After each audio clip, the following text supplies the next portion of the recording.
বদনী রান্নাঘর থেকে প্রত্যেককে শুভকামনা জানিয়ে আজকের পর্ব শুরু করছি। আজকে আমি যেহেতু পৌষ সংক্রান্তি গতকাল গেল, আজকে আমি একটি পিঠের রেসিপি নিয়ে এসেছি। সেটি হচ্ছে বিউলির ডালের গোকুল পিঠা। এর জন্য আমি নারকেল কোড়া চিনি দিয়ে প্রথমে একটু মিশিয়ে নিয়েছি, ফুটিয়ে নিয়েছি চিনি দিয়ে। এখানে একটা বাটির মধ্যে হাফ কাপ জল, 4 চামচা চিনি দিয়ে আগে একটু শিরা বানিয়ে এবার তাতে পাটালি গুড় পরিমাণ মতো দিয়ে পাটালি গুড়ের শিরা তৈরি করে নিলাম। এখানে পাটালি গুড়ের শিরাটা ফুটছে। এই শিরাটা ভীষণ সুস্বাদু হয়, খুব সুঘ্রাণ আনে।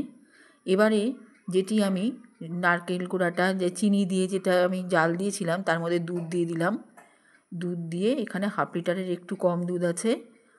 দুধ দিয়ে ভালো করে আগে নারকেল কোড়াটা চিনি সমেত একটু জাল দিয়ে নিচ্ছি। এটা অনেকটা পায়েসের মতো হবে, কারণ আমি এখানে অনেকটা দুধ দিয়েছি, ক্ষীর দিইনি জন্য। আমি এটা দুধ দিয়ে করতে চেয়েছি। এখানে পাটালি গুড় দিলাম, কারণ ক্ষীর দোকানে অনেক দিনের থাকে, আর এটা আমার ফ্রেশ দুধ দিয়ে বানানো। এটাও অনেকটা ক্ষীরের স্বাদই আসবে, কারণ এই দুধটা সম্পূর্ণ শুকিয়ে যাবে এই নারকেল কোড়ার সাথে জাল দিতে দিতে। তার মধ্যে এর মধ্যে পাটালি গুড় পড়েছে, এই পুরটার টেস্টটা খুবই ভালো হবে। এবার যেটা শুকনো শুকনো করে একটু টেনে নিচ্ছি।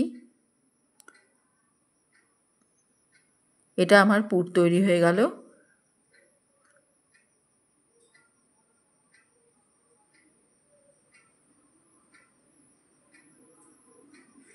এবারে এখানে পুরটা সরিয়ে রেখে এবারে আমি বেশ কিছুটা বিউলির ডাল ভিজিয়ে বেটে নিয়েছি, আর তার সাথে দিয়েছি মৌরি, গোটা মৌরি, আর একটু লবণ, আর সামান্য ময়দা একটু বাইন্ডিংয়ের জন্য। ময়দাটার পরিমাণ খুব কম দিতে হবে, কারণ এটা বিউলির ডালের টেস্টেই এই গোকুল পিঠাটা তৈরি হবে। কাজেই অল্প পরিমাণে ময়দা দিয়ে এই বিউলির ডাল, মৌরি আর লবণ দিয়ে একটু ভালো করে মেখে নিচ্ছি। মেখে এখানে হাত দিয়ে লেচি কেটে লেচির মধ্যে এই নারকেলের পুরটা ভরে দিচ্ছি। ভরে দিয়ে লেচির মুখটা বন্ধ করে দিচ্ছি। এভাবেই আমি বাকি পিঠেগুলো গড়ে নেব। গোকুল পিঠা বিভিন্নভাবেই খাওয়া যায়। দুধ গোকুল পিঠা ময়দা দিয়ে খাওয়া যায়, কিন্তু এই যে বিউলির ডালের যে গোকুল পিঠা, ওটা খুব সুস্বাদু হয়। আর এই রকমভাবে ঘিয়ে তেলে ভেজে এটাকে গুড়ের রসে ফেললে, পাটালি গুড়ের রসে ফেললে এর স্বাদই অন্যরকম হয়।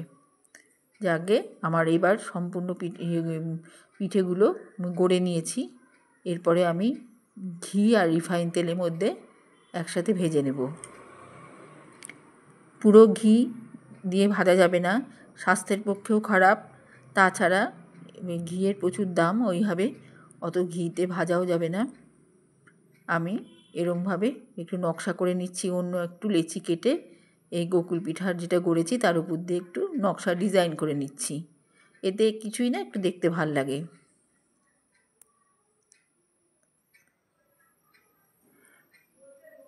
এবারে আমি পিঠেগুলো ঘি আর তেল মিশ্রিত, রিফাইন তেল আর ঘিয়ের মধ্যে ডোবা তেলে আমি ভেজে নিচ্ছি। এর মধ্যে ঘিয়ের যে ফ্লেভারটা, যে গন্ধটা, সেটা চলে আসবে। আর রিফাইন তেল দিয়ে একসাথে ভেজে নিচ্ছি।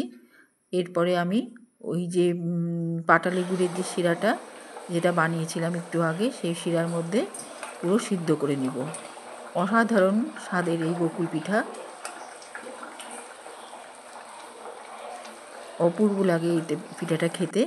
এটা বানিয়ে আগের দিন রাতে বানিয়ে রেখে দিতে হবে পরের দিনের জন্য। পরের দিন একেবারে নরম তুলতুলে হয়ে যাবে আর অসাধারণ স্বাদের। এদিকে পাটালি গুড়ের শিরার একটা স্বাদ আছে, ঘিয়ে তেলে ভাজা ঘিয়ের একটা ফ্লেভার আছে, সব দিক দিয়ে। আর কলাইয়ের ডালের একটা অদ্ভুত টেস্ট এই পিঠার মধ্যে পাওয়া যায়। এটা বহু পুরনো পিঠে, প্রতিবার পৌষ সংক্রান্তিতে আমি এটা বানিয়ে থাকি। খুব ভালো লাগে খেতে, এটাই আজকে আপনাদের সঙ্গে শেয়ার করছি। এইভাবে গুড়ের শিরাটা সম্পূর্ণ পিঠাটা টানতে থাকবে, গুড়ের শিরাটাকে দিয়ে, আর অবশিষ্ট অল্প একটু শিরা থাকবে যেটা ঘন হয়ে থাকবে।